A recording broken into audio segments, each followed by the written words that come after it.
Hello everyone, আশা করি সবাই ভালো আছেন। অল টেক বাংলার পক্ষ থেকে জানাই সবাইকে শুভেচ্ছা।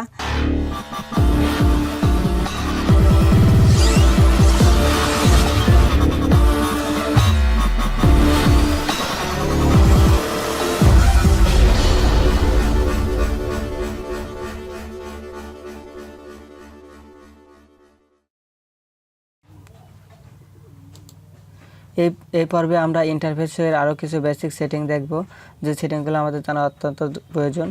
যে সেটিংগুলো জানতে হলে যে সেটিংগুলো আমরা জানলে খুব সহজে এডিটিং করতে অনেক সুবিধা হবে। তো এটা দেখতে হলে আমরা দেখেন এখানে আমার একটা সিলেক্ট করা আছে এই টুলটা। এটা যদি আমি টেলটা কি দেই তাহলে দেখেন ফুল স্ক্রিন হয়ে যাবে। মনে করেন আমি এখানে টাইমলাইনটা এখানে দেখতে পাচ্ছেন। এই টাইমলাইনটা যদি এখন আমি টেলটা কি দেই তাহলে ফুল স্ক্রিন হচ্ছে, আবার টেলটা কি দিলে হাফ স্ক্রিন হচ্ছে। যদি আমরা ফুল স্ক্রিন করে দেখতে চাই তো ফুল স্ক্রিন করে দেখতে পারি। জাস্ট আপনি এখান থেকে শুধু জাস্ট এই টেলটা কি পাবেন, ট্যাব বাটনের উপরে যে বাটন আছে সেটা। তো আমরা যে সময় অনেক সময় টাইমলাইনে ফাইলগুলো আনি এরকম অবস্থায় থাকতে পারে, সো বা কাজের সময় এরকম করে নেবেন মিনিমাইজ অল ট্র্যাক। আবার যে সময় বড় করে দেখা দরকার এক্সপ্যান্ড অল ট্র্যাক দেবেন, তাহলে আবার পুনরায় দেখবেন আবার এরকম হয়ে যাচ্ছে ফুল স্ক্রিনে, মানে পুরো থাম্বনেল অনুযায়ী ভিডিওটা এখানে দেখা যাচ্ছে। সো তাছাড়া আরও কিছু বেসিক সেটিং রয়েছে, যে সেটিংগুলো আমাদের প্রত্যেকের জানা খুবই দরকার। যা এডিটিং যত ধরনের আপনি শর্টকাট কি শিখবেন এডিটিংয়ের জন্য, তত বেশি তাড়াতাড়ি আপনি এখান থেকে কাজ করতে অনেক সুবিধা হবে। সো এখানে দেখতে পাচ্ছেন আপনি সাইডে আমার যে ফাইলটা রয়েছে, সাইডে এখান থেকে আমার এই ভিউ রয়েছে। তো আমি এখান থেকে লিস্ট ভিউ করে নিলাম। সো এখান থেকে আপনি চাইলে আপনার এডিটিংয়ের জন্য খুব সহজেই ট্র্যাক করে এখান থেকে সাইডে ছোট বড় সব কিছু করে নিতে পারেন, আপনার যেরকম ইচ্ছা যেরকম প্রয়োজন যতটুক। তো আপনি চাইলে টাইমলাইন, যেহেতু আমরা টাইমলাইনতে কাজ করব, টাইমলাইন যত বড় হয় কাজ করতে যত সুবিধা হয় এবং দেখতেও ভালো। তো আমরা এখান থেকে এটা করে নেব, টাইমলাইনটা ঠিক করে নেব। তো টাইমলাইনটা ঠিক করে নেওয়ার পর এখান থেকে দেখতে পাচ্ছেন এখানে আরও কিছু রয়েছে বেসিক সেটিং। মিডিয়া ব্রাউজারের মাধ্যমে আপনি এখান থেকে যে কোনো কিছু ব্রাউজ করে আনতে পারবেন। তাছাড়া ভিতরে কিছু আরও অপশন রয়েছে, দেখেন। তাছাড়া এই অপশানে দেখতে পাচ্ছি আমরা media browser, info, effect, markers, history সবগুলো রয়েছে। আপনারা চাইলে এখান থেকে যে কোনো কিছু ব্যবহার করতে পারেন। তো এখান থেকে আমাদের মিডিয়া ব্রাউজার, সিকোয়েন্স ফাইলস এবং ইফেক্ট এগুলো খুব বেশি প্রয়োজন হবে। তো যদি চান আপনি এগুলো আলাদা বাইরে নিয়েও রাখতে পারেন, আপনার মন মতো কাজ করতে পারেন। মনে করেন আমি এখান থেকে ইফেক্টটা বের করলাম। ইফেক্টটা বের করার পর আপনি এই যে টোটাল যে 4টা টাইমলাইন দেখতে পাচ্ছেন, যে 4টা বারে আপনি যে কোনো স্থানে এটা রাখতে পারবেন। তো আমি আপাতত এখানে রাখি। আপনার যাতে এটা সেরকম বড় প্রয়োজন নেই, ছোটো করে নেবেন। তো ছোটো করে নেওয়ার পর দেখতে পাচ্ছেন আমাদের এখান থেকে আমরা আবার অপশানে যাই, প্রজেক্ট ফাইলে যাই। তো আমাদের প্রজেক্ট ফাইলটা ওপেন হলো। তো টোটাল আমাদের সেটিংটা ওপেন হয়েছে। তো এখন এগুলো আমি যদি সেভ করে রাখি কাজ করতে চাই, তাহলে আপনাকে কি করতে হবে, উইন্ডোতে ক্লিক করতে হবে, ওয়ার্কপ্লেসে যায় সেভ অ্যাজ নিউ ওয়ার্কপ্লেস, নিচে দেখতে পাচ্ছেন সেভ অ্যাজ নিউ ওয়ার্কপ্লেস। এই সেভ অ্যাজ নিউ ওয়ার্কপ্লেসে আপনাকে ক্লিক করতে হবে। সো আমরা সেভ অ্যাজ নিউ ওয়ার্কপ্লেসে ক্লিক করার পর আপনি চাইলে এখান থেকে নাম বা যে কোনো কিছু দিতে পারেন। তো আমি নামটা আপাতত চেঞ্জ করলাম না, ওকে দিলাম। এখন আমাদের এই ফাইলটা অটোমেটিকলিভাবে চেঞ্জ হয়েছে, মানে সেভ হয়ে গেছে।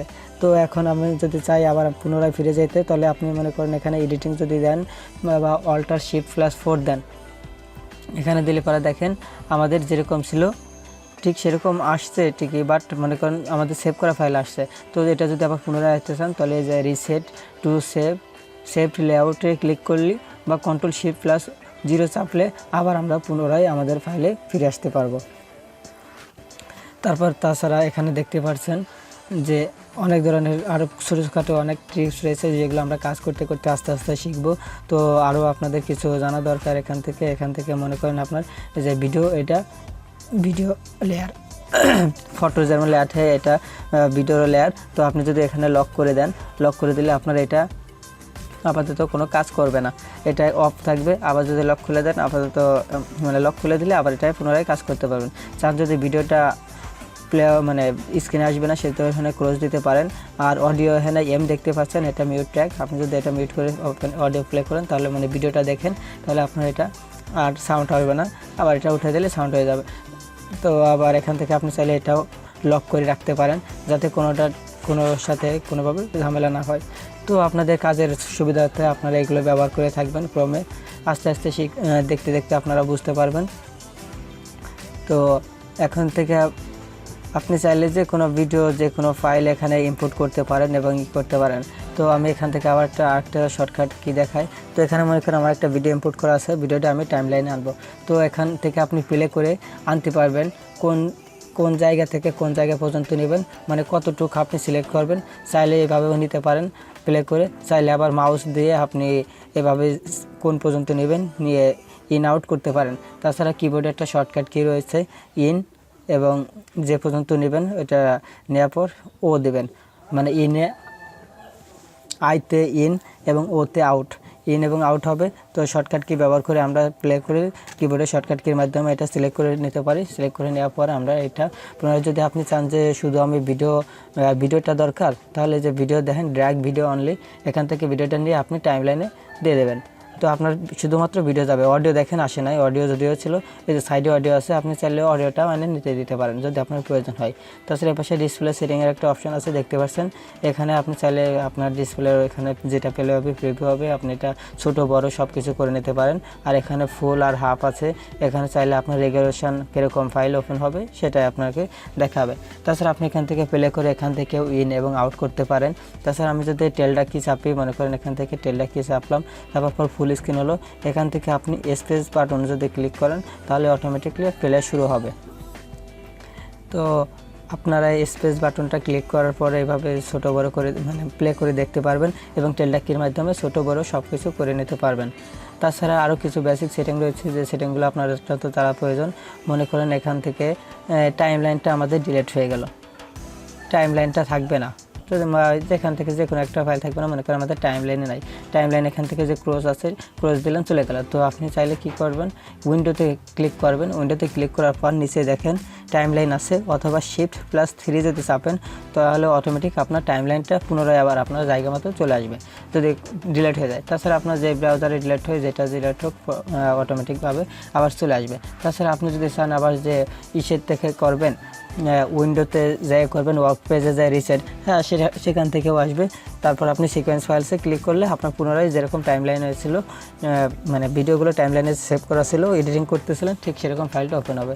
তাছাড়া একটা কিছু শর্টকাট কি দেখেন, আমি এখানে Shift1 দিলে Shift2, Shift3 এবং Shift4 এগুলো যদি আপনি ক্লিক করেন ক্রমে আপনার মাউস দিয়ে এটা ওটা ক্লিক করা লাগবে না। Shift1 এ প্রজেক্ট ফাইল ওপেন হবে, Shift2তে সাইডেরটা, এইভাবে সব কিছু ক্রমে আপনার Shift3তে টাইমলাইন এইভাবে সেভ হবে। তো এইভাবে আপনি করে নিতে পারেন, কোনো সমস্যা হবে না। ভিডিওটা ভালো লাগলে অবশ্যই সাবস্ক্রাইব করবেন এবং পাশে থাকা বেল আইকনটি ক্লিক করবেন এবং লাইক কমেন্ট শেয়ার করবেন। ধন্যবাদ।